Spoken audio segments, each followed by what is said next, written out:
हे सौम्य, हे सत्यकाम, मैं कौन हूँ यह मालूम कर। अपने भीतर टटोल, इस संसार व शरीर की वास्तविकता को बूझ। जैसे ही तू जाग जाता है तेरा स्वप्न झूठा हो जाता है। इसी प्रकार जब तुझे आत्मज्ञान हो जाएगा तब यह संसार असत्य हो जाएगा, अदृश्य हो जाएगा। संसार केवल मन की उपज है। इसका अस्तित्व केवल संबंध रखता हुआ परिवर्तनशील एवं परतंत्र तथा दृष्टि विषयक और निर्भर रहने वाला है। यह ब्रह्मा से निकला है, उसी में रहता है तथा अंत में उसी में मिल जाता है। हे सत्यकाम, तेरा प्रथम कर्तव्य अपनी आत्मा को पहचानना है। यह आत्मा अनंत है तथा आत्म प्रकाश है। इस तुच्छ अपनेपन को नष्ट कर दें और सच्चिदानंद आत्म से संपर्क रख। शरीर, स्त्री, संतान तथा धन में जो आसक्ति है उसका त्याग कर दे। इच्छाओं, स्वार्थ व अपनेपन को तिलांजलि दे दे तथा उस पूर्ण ज्ञान, निर्विकल्प समाधि को प्राप्त कर जिसमें न कोई विषय है, न उद्देश्य, न प्रसन्नता है, न दुख, न सर्दी है, न गर्मी, न भूख है, न प्यास। तब तू सर्वश्रेष्ठ आनंद, अनंत शांति, असीम ज्ञान तथा अमर गति का भोग करेगा। तू अज्ञान के आवरण से कृत्रिम निद्रा के वशीभूत है। तू आत्मज्ञान द्वारा कृत्रिम निद्रा से जाग और अमर गति को जान। तू कब तक माया के फंदे में फंसा रहना चाहता है? बहुत हो चुका। अब तू इन बंधनों को तोड़, अविद्या की जंजीर को तोड़ दे, उन 5 पर्दों को फाड़ दे और इस हारमांस के पिंजरे से विजयी होकर निकल आ। मेमने की भांति मैं न कर, बल्कि ओम की गर्जना कर, ओम का स्मरण कर, स्वीकार कर, सिद्ध कर और पहचान। अपनी आत्मा को पहचान और इसी क्षण बंधन से मुक्त हो जा। तू ही सम्राटों का सम्राट है, तू ही सर्वश्रेष्ठ है। उपनिषदों के अंतिम शब्द ध्यान में ला। तत्त्वमसि, तू ही वह है। मेरे प्रिय सत्यकाम, उसे जान, उसे जानना ही वह बन जाना है। अपने भीतर टटोल, अपने को समस्त विचारों से विमुक्त कर ले। विचार शून्य बन जा। सत्य और असत्य की पहचान कर, अनंत और अदृश्य में भेद कर। इस बहते हुए मन को बार बार केंद्रित करने की चेष्टा कर। विपरीत की द्वंद्वता से ऊपर उठ। नेति नेति के पाठ का अध्ययन कर। धोखे के चक्रों का नाश कर दे। अपने को सर्वव्यापक आत्मा से मिला। आत्मज्ञान प्राप्त कर और उस सर्वश्रेष्ठ आनंद का भोग कर। धर्म की प्रथम घोषणा यही है कि आत्मा एक है। एक अनेक नहीं हो सकता। यह कैसे संभव है? एक अनेक के समान प्रतीत अवश्य होता है। जैसे रेगिस्तान में जल का आभास किसी स्थिति विशेष में मनुष्य, आकाश में नीलिमा, सीप की चांदी तथा रस्सी का सांप। इसे अध्यात्म कहते हैं। इस अध्यात्म को ब्रह्मा चिंतन अथवा ज्ञानाध्यात्म द्वारा नष्ट कर दे और ब्रह्म शक्ति द्वारा चमत्कृत हो। ब्रह्मा अवस्था को पुनः प्राप्त करने की चेष्टा कर। अपने सच्चित आनंद स्वरूप में रमण कर। अज्ञान के कारण ही दुख और क्लेश व्याप्ते हैं। अपनी वास्तविक प्रकृति को पहचान और अनुभव कर।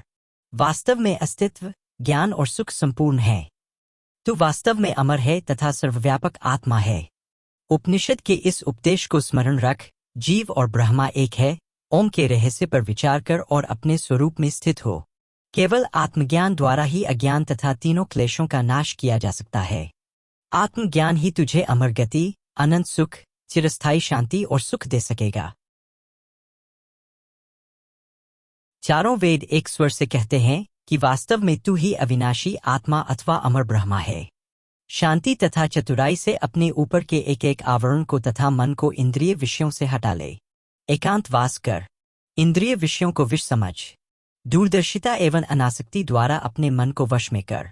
विवेक, वैराग्य, सत्संपत्ति तथा मुमुक्षत्व को सर्वश्रेष्ठ श्रेणी तक पढ़ा। सर्वदा ध्यानस्थ रह। एक क्षण भी व्यर्थ न जाने दे। आकाश सौम्य और सर्वव्यापक है, इसीलिए ब्रह्मा की उपमा आकाश से दी जाती है। प्रारंभ में तू सौम्य ब्रह्मा पर विचार कर सकता है। पहले आकाश पर विचार कर और फिर धीरे धीरे ब्रह्मा पर। इस प्रकार गूढ़ चिंतन में लीन हो जा। ओम ब्रह्मा का चिन्ह है, अर्थात परमात्मा का चिन्ह है। ओम पर विचार कर। जब तू ओम का चिंतन करेगा तब तुझे अवश्य ही ब्रह्मा का ध्यान होगा, क्योंकि ब्रह्मा का चिन्ह ओम है। यह जान ले कि मन में उठने वाले क्षणिक विचार तथा संकल्प धोखा देने वाले हैं। तू मन तथा विचारों का दर्शक है, परंतु तू अपने उन विचारों में मग्न मत हो। अपने को ब्रह्मज्ञान के बीच में स्थित कर।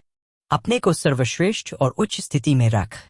अपने आप को संदेह रहित, दुख-रहित, निर्भय एवं क्लेश रहित और भ्रमरहित बना तथा निर्मल सुख में स्थित होना सीख।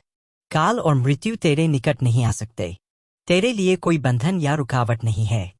तू यह अनुभव करेगा कि तू इस ब्रह्मांड की समस्त ज्योतियों से सर्वश्रेष्ठ ज्योति है। अपूर्व सुख की यह स्थिति अवर्णनीय है। इसे अनुभव कर और प्रसन्न रह। तू वह अमर आत्मा है जो समय, स्थान और उत्पत्ति से भी परे है। तू इसमें तनिक भी संदेह न कर। समय, स्थान और उत्पत्ति मन की उपज है। वह केवल मन में ही रहते हैं। दूरदर्शिता को प्राप्त कर।